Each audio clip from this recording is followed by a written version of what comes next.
Bapak Ibu rahimakumullah, monggo kita lanjutkan untuk kajian tafsir Rut. Alhamdulillah terakhir kemarin kita di ayat 131 gitu. Jadi bagaimana kita masih dalam sejarah atau perjalanan, kita diingatkan tentang perjalanan spiritual tauhid, khususnya nabi kita, ayahanda kita, bapak para nabi, Khalilullah, kekasih Allah, Nabi Ibrahim. Dan di ayat yang 131 di situ yang kemarin sudah kita singgung sedikit, saya bacakan, il qala lahu rabbuhu aslim qala aslamtu li rabbil alamin. Dan tatkala, ingatlah tatkala qala berkata, berfirman, lahu kepadanya, kepada Nabi Ibrahim, Rabbu, Rabbnya. Diingatlah tatkala Allah berfirman kepada Nabi Ibrahim, aslim, berislamlah kamu, islamlah kamu. Qala aslamtu li rabbil alamin. Maka kemudian Nabi Ibrahim berkata, dalam hal ini maksudnya berikrar, aslamtu, aku berislam, aku telah Islam, menyerahkan diri, patuh, tunduk patuh, li rabbil alam, kepada Rabb semesta alam. Jadi di sini kita disuguhi bagaimana Allah memberikan perintah kepada kekasihnya Nabi Ibrahim untuk menyerahkan diri sepenuhnya kepada Allah. Jadi ini sebagai pelajaran sebenarnya untuk kita umat Nabi Muhammad yang juga semacam napak tilas dari prinsip hidup, prinsip agamanya seorang Nabi Ibrahim. Jadi ketika kita diperintahkan Allah untuk berislam, menyerahkan secara total untuk Allah, maka kita harus semacam bersaksi, gitu, menyatakan pernyataan yang tegas bahwa aslamtu, aku telah berislam. Makanya dalam kita ketika masuk Islam kita mengucap syahadatain, atau kita sering dinasihati untuk memperbaharui syahadat. Maksudnya bukan kita syahadat lagi, tidak, tapi kayak HP ini dicas biar apa? Biar semangat, spirit, kekuatannya itu terus kuat gitu. Nah ini, jadi kita harus, karena dari pernyataan dulu kan, gitu. Maka Islam itu menurut para ulama kan secara makna kan tadi menyerahkan diri total, pasrah, tunduk patuh kepada Allah. Makanya Islamnya seseorang itu nampak pada ciri khas zahir. Jadi orang sholat, puasa, zakat, haji, kan begitu kan nampak dari ritual-ritual ibadah. Jadi itu menunjukkan apa? Kepasrahan. Jadi wajar kalau istilahnya kalau budak, kalau hamba, kita kan hamba Allah, hamba sahaya itu biasa. Bukti kalau dia patuh taat kepada tuannya apa? Ya dia mergawe itu. Jadi dia mengabdi, ngawulo.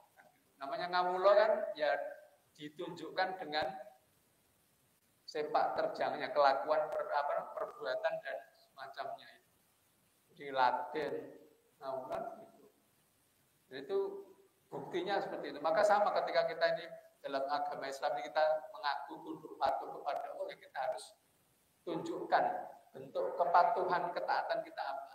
Nah, makanya Islam diwarnai dengan banyak ritual ibadah.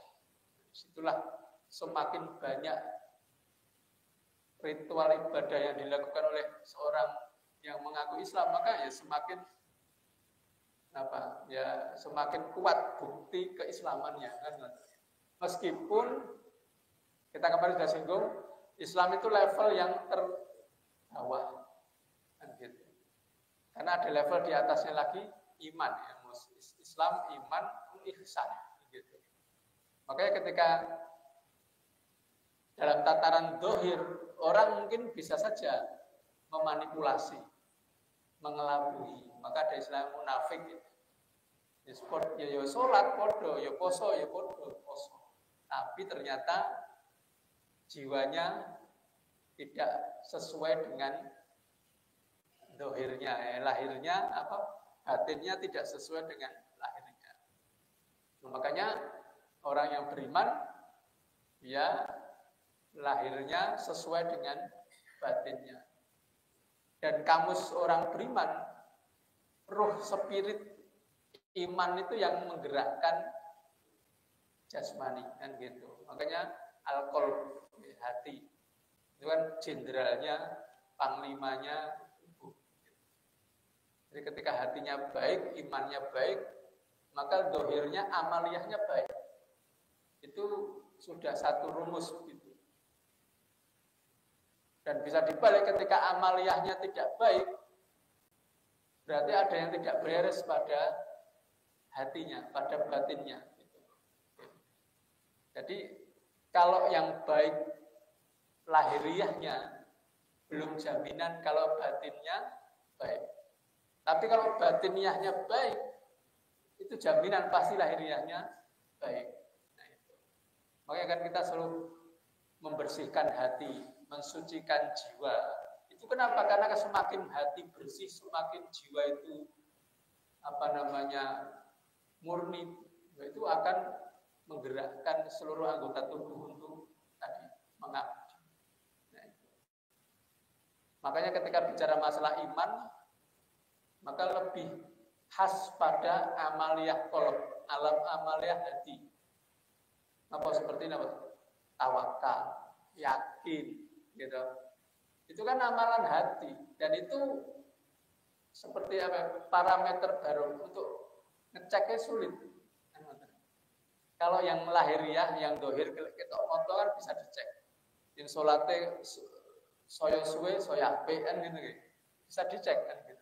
Seperti kita cek kesehatan kan bisa dideteksi. Tapi kalau yang tidak nampak itu cara mendeteksinya bagaimana? Cara orang tahu yakin kita itu tinggi atau sedang atau lemah kan sulit untuk mengecek. Kita di gambaran sederhananya kita cuma bisa melihat pada efeknya. Kalau dohir kita, lahiriah kita lemah, itu jelas berarti hati kita lemah, kan gitu. Nah, contohnya itu yakin. Yakin itu, maka para ulama yakin itu di dalam tubuh itu kan diibaratkan seperti ruh, nyawa. Gitu. Jadi nyawanya tubuh kita ini yakin.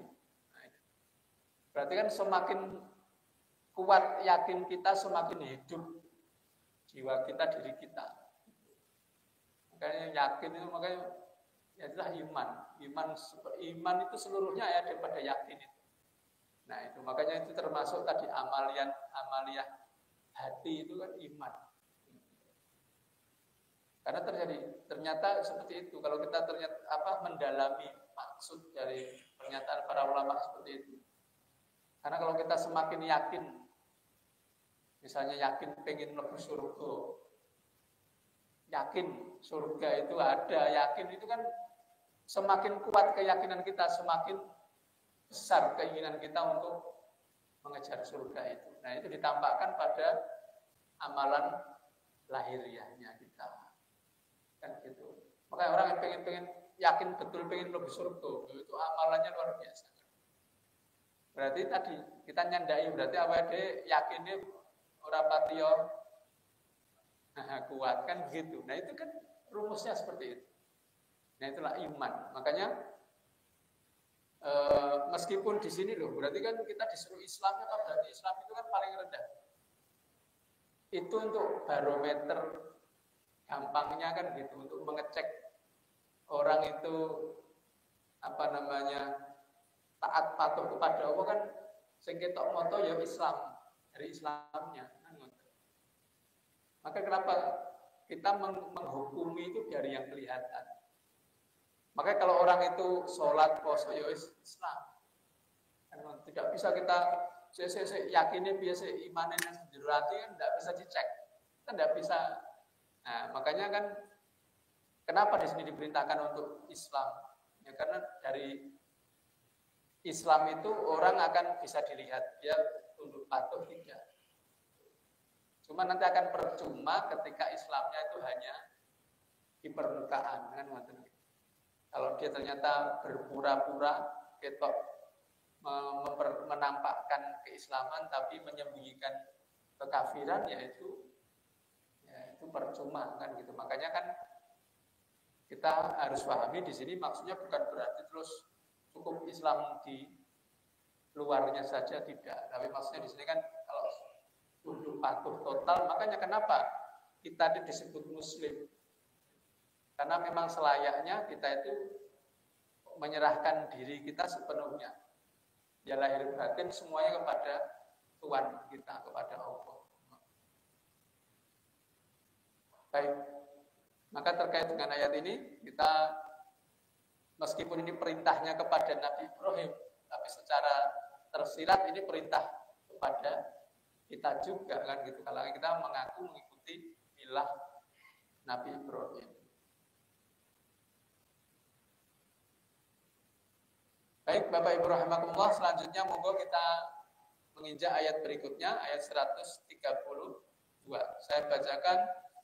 Wa wassa biha Ibrahimu banihi wa yaqubu ya baniya innallaha astafa lakumuddina fala tamutunna illa wa antum muslimun. Wa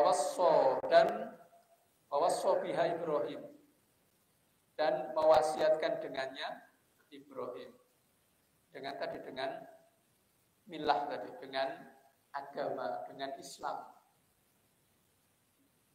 Nah, namanya wasiat itu kalau istilahnya kan sebenarnya artinya apa? Nasihat. Namanya gitu, wasiat, nasihat. Tawasau bil haqqi wa tawasau bis sabr, saling wasiat mewasiati. Cuma kadang kalau istilah wasiat itu sudah menjadi satu istilah khusus, biasanya itu kalau menjelang atau akhir kehidupan wasiat berwasiat, maka ada surat wasiat kan gitu. Jadi seperti sudah jadi istilah khusus gitu, wasiat. Meskipun secara lughah, secara bahasa arti wasiat itu ya nasihat. Tapi di sini bisa dimaknai, bisa jadi ya nasihat secara umum, atau bisa jadi nasihat di penghujung hayat dari Nabi Ibrahim, dan juga di sini Nabi Yakub disertakan juga. Maka Nabi Ibrahim mewasiatkan kepada banihi, anak-anaknya, karena kita tahu Nabi Ibrahim putranya ada Ismail, ada Ishak, dan konon dalam riwayat setelah meninggalnya Siti Saroh, Nabi Ibrahim menikah lagi, punya anak lagi, berapa anak gitu, tapi tidak begitu terkenal.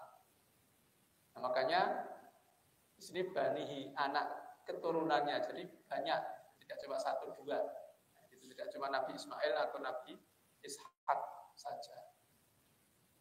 Dan nama sejarah ya, kadang kita kalau di pemahaman kita kan seperti Nabi Ismail yang disembelih kan Nabi Ismail, tapi ternyata dalam banyak riwayat diperselisihkan juga. Ada yang versi yang lain yang disembelih itu Nabi Ishak. Ada begitu juga kalau kita baca literasi yang ada itu begitu. Jadi ternyata tidak semuanya sepakat bahwa putranya Nabi Ibrahim yang disembelih itu Nabi siapa? Nabi Ismail. Ternyata ada juga pendapat Nabi Ishak. Dan kita tahu ya barepe kan Nabi Ismail, tapi dari Siti Hajar. Siti Hajar kan dulu budak yang dihadiahkan, kemudian ya, punya anak Nabi Ismail. Dan konon Nabi Ismail dengan Nabi Ishak itu jaraknya sekitar 14 tahun, sekitar 14 tahun. Jadi,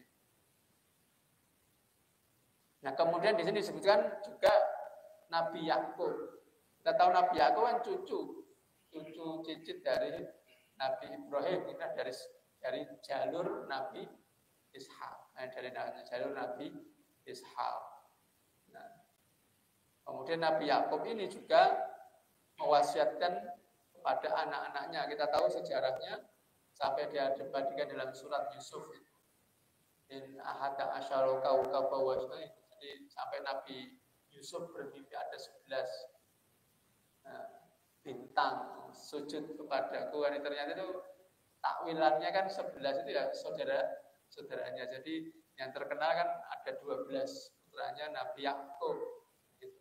Tapi itu tidak dari satu istri, konon dari 3. Istri pertama punya anak 6, istri kedua punya anak 4, istri ketiga punya anak 2, Nabi Yusuf dan Bunyamin itu. Gitu. Jadi kan saudara tiri kan, saudara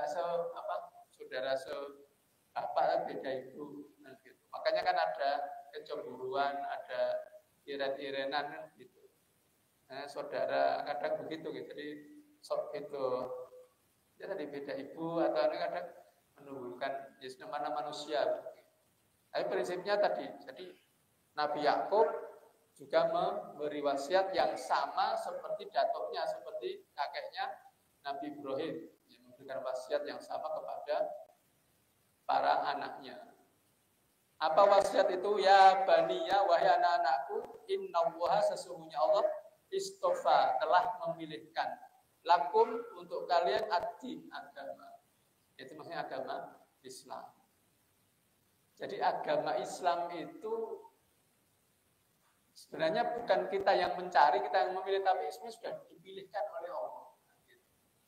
Makanya kan agama fitrah, bahasanya gitu, agama fitrah. Makanya setiap manusia dalam perut ibunya sebelum dia dilahirkan di muka bumi ini sudah sebenarnya bersaksi. Misalnya berikrar, mematuhi Allah, alastu birabbikum, apakah aku adalah Tuhanmu? Qalu bala syahidna. Ya Allah, kami bersaksi. Jadi setiap janin itu mengakui keesaan Allah, mengakui Allah sebagai Tuhannya. Jadi agama fitrah, agama asli, dan itu agama asli, agama murni yang awal dipeluk oleh setiap manusia itu Islam. Dan itu bahasa di sini istofa lakum ad-din, sudah memilihkan untuk kalian agama. Makanya innad dina indallahil Islam. Agama yang benar di sisi Allah itu Islam. Berarti ketika memilih agama yang lain, nah berarti dia sudah melenceng, sudah tergelincir dari fitrah kan gitu. Maka di sini tidak disebutkan Islam, tapi ad-din di sini, agama di sini maksudnya Islam. Buktinya apa? Di potongan ayat selanjutnya, fala tamutunna illa wa antum muslimun. Maka kamu sekali-kali jangan mati kecuali dalam keadaan muslim. Berarti kan secara tersirat agama yang dimaksud Islam. Gitu.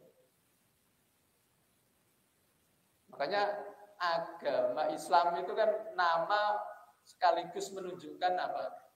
Ya semacam konsekuensi ketika kita mengaku Islam, maka Islam itu kan menyerahkan secara total dirinya untuk Tuhannya, untuk Allah.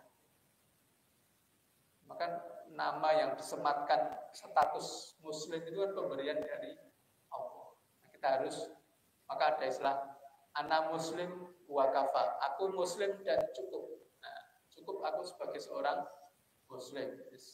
Ada Muslim tanpa embel-embel gitu. Karena sekarang memang terkotak-kotak, terpecah-pecah. Islam ini, Islam itu, kelompok ini. Jadi itu terpecah-pecah. Padahal kita sebenarnya satu kesatuan, satu Muslim. Perpecahan umat Islam. Nah, sekarang Ahlus Sunnah wal Jamaah, itu karena memang banyak sekali sekte-sekte, pecahan, sempalan-sempalan, aliran-aliran yang nggak beres. Makanya kemudian para ulama kita dahulu kemudian memunculkan Ahlus Sunnah wal Jamaah, Ahlus Sunnah. Maksudnya berpegang pada sunnah Rasul dan gitu. Di tengah tadi munculnya banyak sekali ya aliran-aliran, sekte-sekte yang kemudian bisa merusak itu. Ya itulah kadang, katanya cukup Islam, tapi masalahnya tadi ketika banyak sekali kelompok-kelompok yang macam-macam itu kadang bingung juga kalau tidak ada simbol atau identitas khusus. Makanya pun para ulama kemudian memunculkan itu Ahlus Sunnah wal Jamaah. Nah, ayat ini memberikan kita pelajaran yang berharga.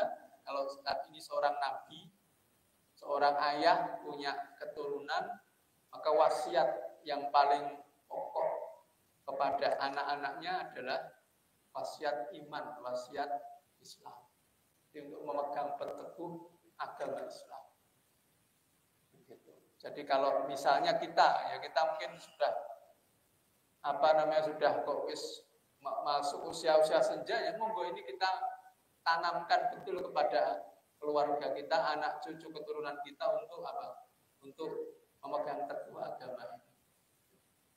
Istilahnya apapun, kalau kita Muslim, mukmin, insya Allah semuanya akan menjadi mudah. Tapi kalau ada semuanya, tetapi tidak ada iman, tidak ada Islam, ya akan susah, akan sengsara. Nah ini yang kita tanamkan betul kepada anak cucu kita semuanya.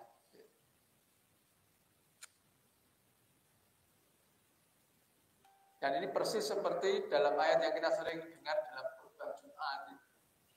Ittaqullah haqqa tuqatih wa la tamutunna illa wa antum muslimun. Jadi ini persis sekali. Memang ini satu wasiat yang paling berharga kan gitu.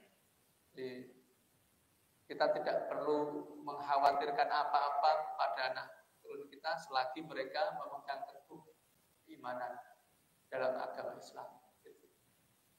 Maka dalam ayat yang takutlah kalian kalau kalian meninggalkan anak cucu kalian dalam keadaan lemah. Dalam Al-Quran itu, wal yakhshal ladzina law taraku min khalfihim dzurriyyatan di'afan fa'fu 'alaihim. Jadi kita hendaklah takut nanti meninggalkan generasi anak cucu yang lemah, yang kita takut hal-hal buruk menimpa mereka. Nah, para ulama menjelaskan lemah di sini yang paling pokok itu lemah iman. Jadi urusan ibarat kata ekonomi, urusan apa saja duniawi itu kecil. Makanya di sini itu kalau iman Islamnya kuat, kita meninggalkan anak cucu yang punya iman Islam kuat itu sudah tidak perlu gelisah kan? Urusan rezeki apa Allah selama iman Islam punya. Jadi maksudnya generasi yang lemah itu lemah iman, lemah Islamnya. Gitu. Makanya dulu banyak sejarah orang-orang soleh itu anak turunnya, keluarganya ada diberi ahli warisan yang banyak, tidak masalah kan gitu. Selagi mereka punya iman Islam, istilahnya gampang golek duit gampang. Itu yang paling kita tanamkan. Jadi ini menunjukkan bahwa di dunia ini yang paling penting, yang paling pokok itu ya iman Islam. Maka kalau kita perlu khawatir, kita harus khawatir, takut akan nasib anak istri, anak turun kita, ya kita khawatirkan nasib imannya, nasib Islamnya.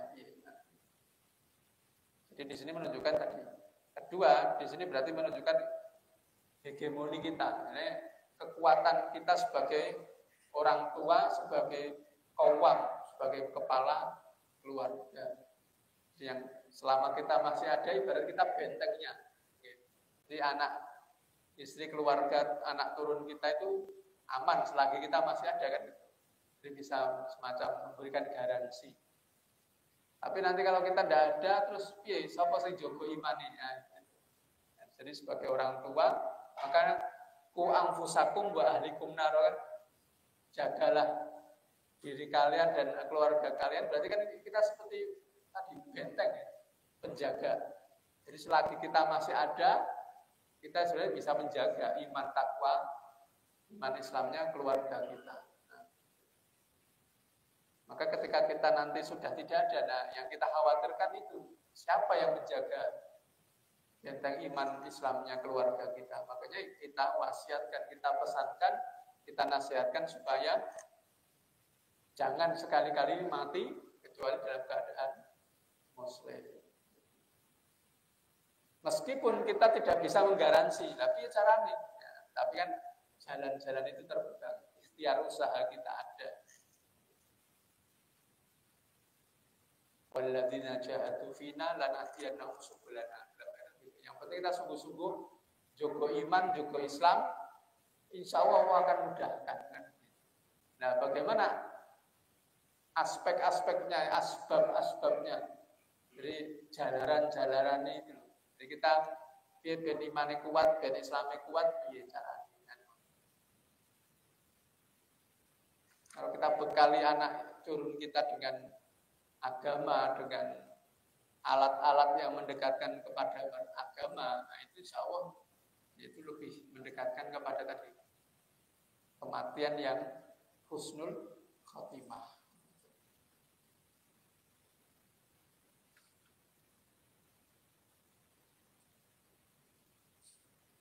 Baik, sampai di sini mungkin ada yang mau ditanyakan dulu, monggo. Ya, tergantung. Silakan. Kalau ada yang ditanggapi atau ditanyakan, monggo. Tadi kan ke anak.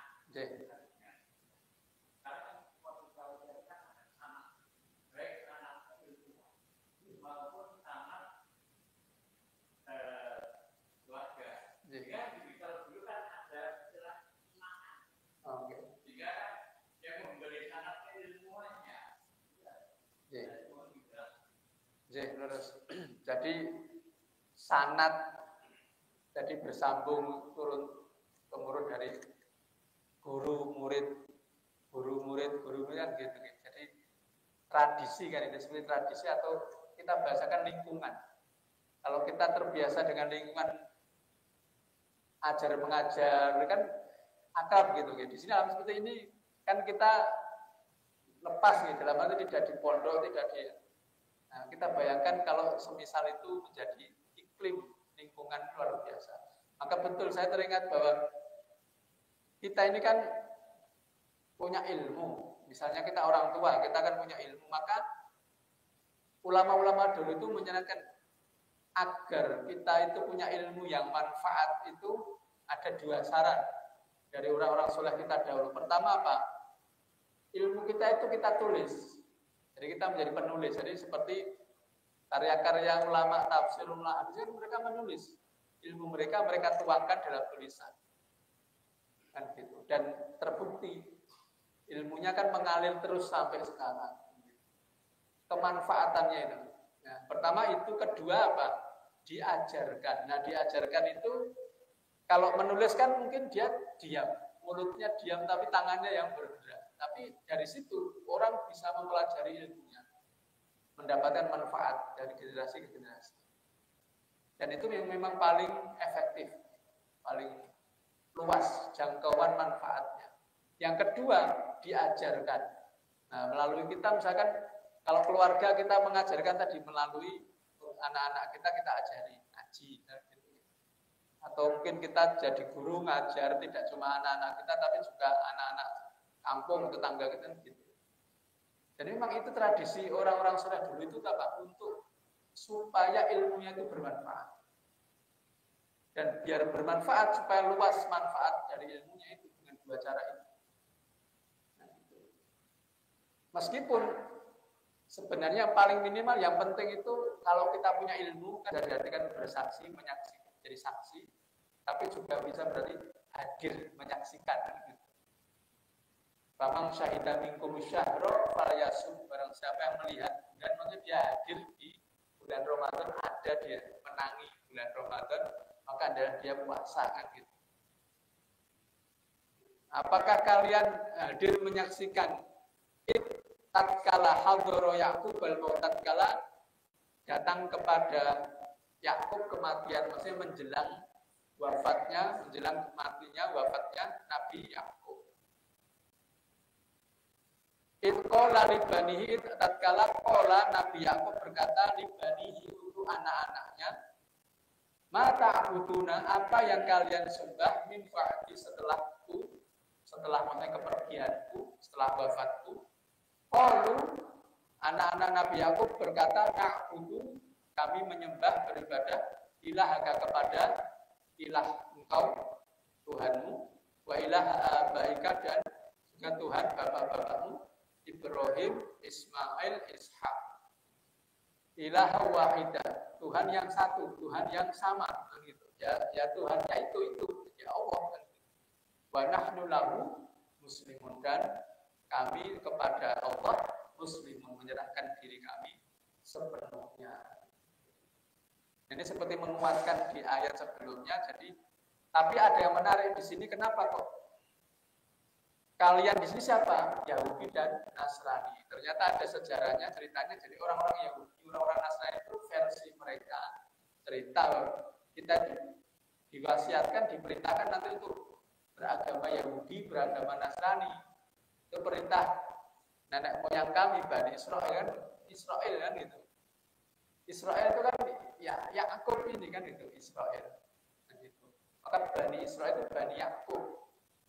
Nah, makanya mereka merasa mereka adalah anak cucunya Israel, Nabi Yakub. Maka mereka merasa kami disuruh untuk memegang teguh agama Yahudi, agama Nasrani. Nah, ternyata mereka itu dusta. Mereka itu tidak berbicara sesuai fakta. Karena Al-Quran tadi menyampaikan gitu. Mereka Muslim, Nabi, tapi ini mereka mengatakan Yahudi Nasrani. Nah, maka kemudian dibantah oleh Allah dalam ayat ini. Apakah kalian tuh ada hadir menjadi saksi mata, saksi hidup, gitu. Pas kejadian saat Nabi Yakub mau lakuni kan itu, mau meninggal. Memangnya kalian ada di situ. Buktinya apa? Kalau nah itu jadi untuk untuk mengcounter atau saya untuk mencegah atau menangkal pernyataan ngawurnya mereka. Yang benar dan ini di hakikatnya sebenarnya adalah bahwa tatkala beliau mau wafat, Nabi Yakub kemudian berpesan menanyakan kepada anak-anaknya apa yang nanti akan disembah. Nah, gitu. Nah, ternyata yang disembah apa yang disembah Nabi Ibrahim, Nabi Yakub dan seterusnya. Bapak mereka yaitu ya Allah saja, gitu. Ilahan wahidah. Maka di sini menjadi satu catatan penting, ilahan wahidah. Tauhid. Maka ini kan sekaligus membantah tadi pernyataan mereka, karena mereka Yahudi Nasrani kan sudah tidak tauhid lagi, sudah memurnikan penyembahan hanya kepada Allah. Nah, gitu. Jadi itu ceritanya kenapa kok disini tiba-tiba menyangkut lagi Yahudi dan Nasrani, padahal tadi pembahasannya tentang Nabi Ibrahim dan ternyata itu. Jadi orang-orang Yahudi dan Nasrani itu versi mereka, mereka mengatakan bahwa itu ngaku-ngaku kalau agama wasiat yang diwasiatkan oleh bapak mereka, datuk mereka itu Yahudi Nasrani.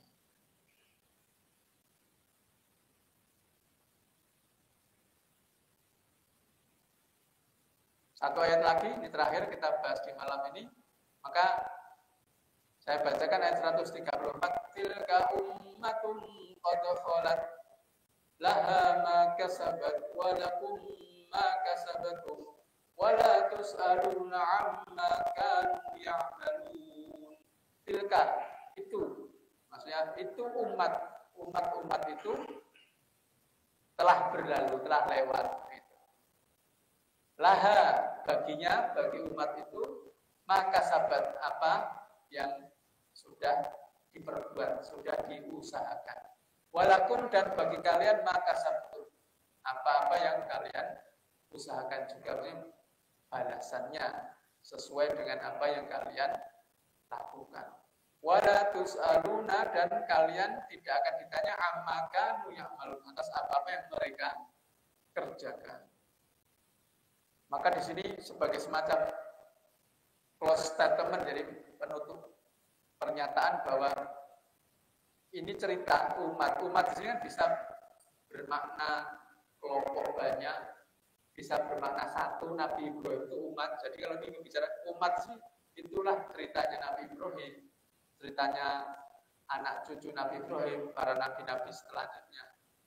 Intinya generasi-generasi yang sudah lewat. Nenek moyang kita sudah berlalu. maka bagi mereka apa yang mereka sudah lakukan. Intinya bahwa setiap orang dari masa ke masa itu sudah beramal gitu, sudah melakukan usaha sesuai kemampuan mereka masing-masing, maka bagi mereka balasan pahala sesuai dengan apa yang sudah mereka lakukan. Dan juga bagi kita pahala apa yang sesuai yang sudah kita lakukan, sama. Berarti di sini memberikan kita penegasan apa, bahwa kita masing-masing dituntut untuk apa? Untuk ya berusaha, beramal. Karena nanti yang kita dapatkan pahalanya, balasannya sesuai dengan apa yang kita lakukan di dunia ini. Dan kita tidak akan ditanya terhadap amalan orang lain. Maksudnya kita tidak akan jadi kambing hitam atau dituntut oleh Allah atas yang dilakukan orang lain. Jadi seperti Rasulullah, keluarganya banyak yang masih kafir, Rasul tidak akan dituntut. Piye kok ora iso Islam kan tidak. Yang penting awake dhewe piye kan. Nah, makanya itulah menjadi kunci. Ya, jadi pokoknya ya di dunia ini nasib kita tergantung kita. Tidak tergantung nenek moyang kita, anak turunnya nabi. Nah, seperti Bani Israil, mereka kan ngendel-ngendel niku nasab. Wah, mbah-mbahku nabi kabeh. Mbah-mbahku kiai-kiai kabeh, tidak bisa. Tergantung masing-masing. Intinya itu. Makanya dalam sebuah hadis, man bato'a lahu amaluhu lam yusri' lahu nasabuhu. Barang siapa yang lambat amalnya rendet, maka tidak akan bisa nasabnya itu mempercepatnya. Kan gitu.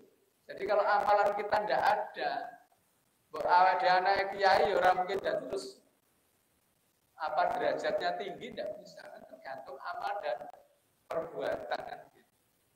Makanya orang biasa, keluarga biasa, anak cucu orang biasa, tapi kalau amalnya baik ya dia akan mulia. Tapi kalau meskipun terah emas, keturunan wali, keturunan tetap kalau tidak punya amal ya sama saja. Nah itu pada intinya itu. Cuma dalam lingkaran besar agama ini kan ada banyak hal-hal yang mempengaruhi. Ada hal yang mempengaruhi. Jadi semacam aliran pahala selain dari apa yang kita lakukan. Pokoknya itu yang paling pokok itu kalau ibarat kata penghasilan pokok kita itu ya usaha kita sendiri.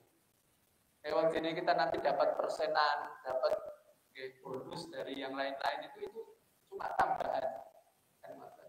Apa sih paling pokok itu ya amalan kita sendiri. Makanya hadis yang sering kita dengar kalau orang mati terputus semua amal kecuali 3.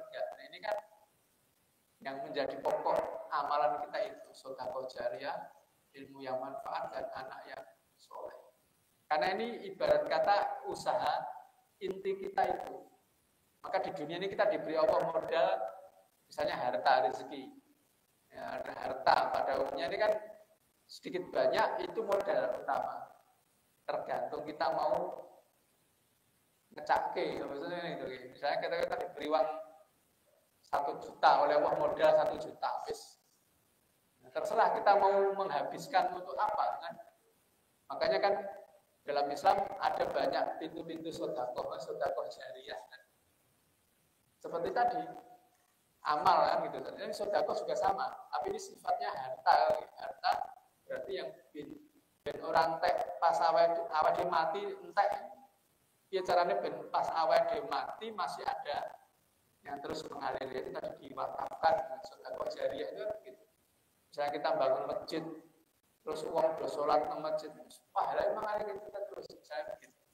Ini keuntungan kalau kita punya harta, kemudian kita bisa jadikan ini sebagai sumber penghasilan kita, dan gitu. Meskipun kita sudah meninggal, nanti tetap mengalir terus. Kedua, ilmu yang bermanfaat. Nah tadi ilmu yang bermanfaat itu yang kita amalkan. Tapi itu manfaatnya untuk kita saja. Tapi kalau bisa kita ajarkan, maka siapa yang dapat ilmu dari kita, terus mengamalkannya, mengalir ke kita. Mengajarkan, ya semakin banyak yang kita ajar, ya semakin besar pahalanya. Kemudian tadi, kalaupun tidak ditulis, ilmunya ditulis. Nah nanti kan yang memanfaatkannya banyak. Kemudian yang ketiga, anak soleh. Anak soleh ini juga modal kita, gitu. Misalnya kan mereka kita didik dengan baik, kemudian maka ini sudah tinggal tidak nih, anak itu jadi anak baik, anak soleh. Setiap tingkah laku ibadah yang dia lakukan, pahalanya mengalir ke kita orang tua. Itu yang paling pokok, tidak itu.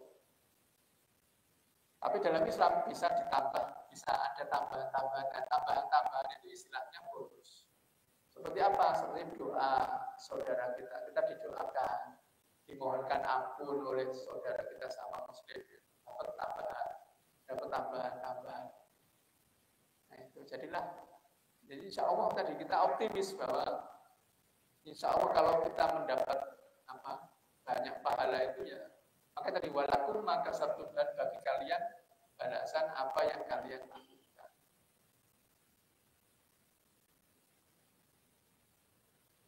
Nah, jadi di sini menunjukkan bahwa yang penting akhirnya pada intinya kembali ke masing-masing. Nasab keturunan itu tidak menjamin, ya, gitu. Jadi orang ojo jaga, kan gitu. Seperti kita, wah nanti moga-moga dapat syafaat dari Kanjeng Nabi. Nah itu maka kita kan banyak sholawat, kan itu dalam tanda kutip karena kita jaga juga, kan? Jaga. Dan insya Allah itu kita dapatkan. Cuma itu kan tidak bisa memberikan kita jaminan yang pasti. Jaminan yang pasti ya itu amal kita sendiri. Pengen untuk syafaat Kanjeng Nabi ini sholatnya orang genah, nah itu kan repot. Nah, yang harus kita upayakan yang paling penting itu ya amalan kita sendiri. Nah, syukur tadi dapat tambahan-tambahan dan tentunya syafaat Kanjeng Nabi. Baik, sampai di sini ada yang mungkin ditanyakan kembali atau ditanggapi, monggo silakan.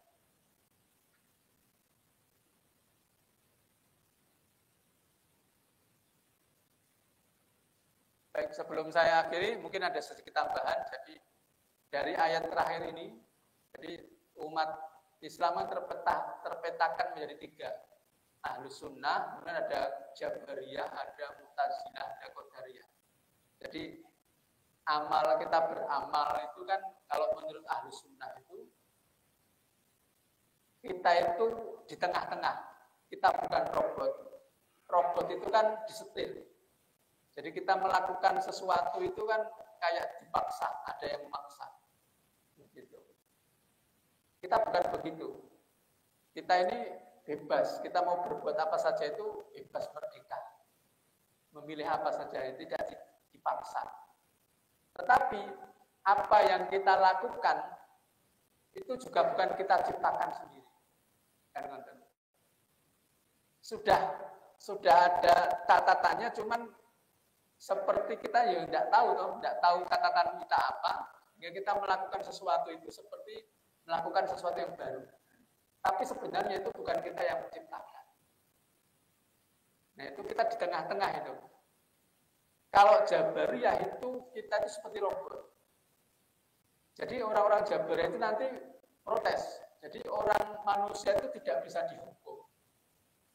Karena dia melakukan sesuatu itu ya sudah dari sananya, jadi tidak bisa dihukum karena perbuatannya sudah. Jadi berarti kata robot itu kan cuma manut apa maunya penciptanya kan gitu. Itu Jabariyah. Sementara satu sisi yang lain Qadariyah atau Mu'tazilah itu menganggap bahwa kita itu tergantung kita kan gitu. Jadi besok mau ngapa itu terserah kita. Jadi kita yang menciptakan amal. Padahal kalau Ahlus Sunnah kita dan amalan yang kita lakukan itu sebenarnya sudah ditakdirkan Allah. Jadi mirip-mirip, yaitu tinggal di tengah, tidak ya tidak robot, tidak juga punya kekuasaan. Nah, maka kita la haula wala quwata illa billah. Jadi kita tidak, jadi istilahnya Allah itu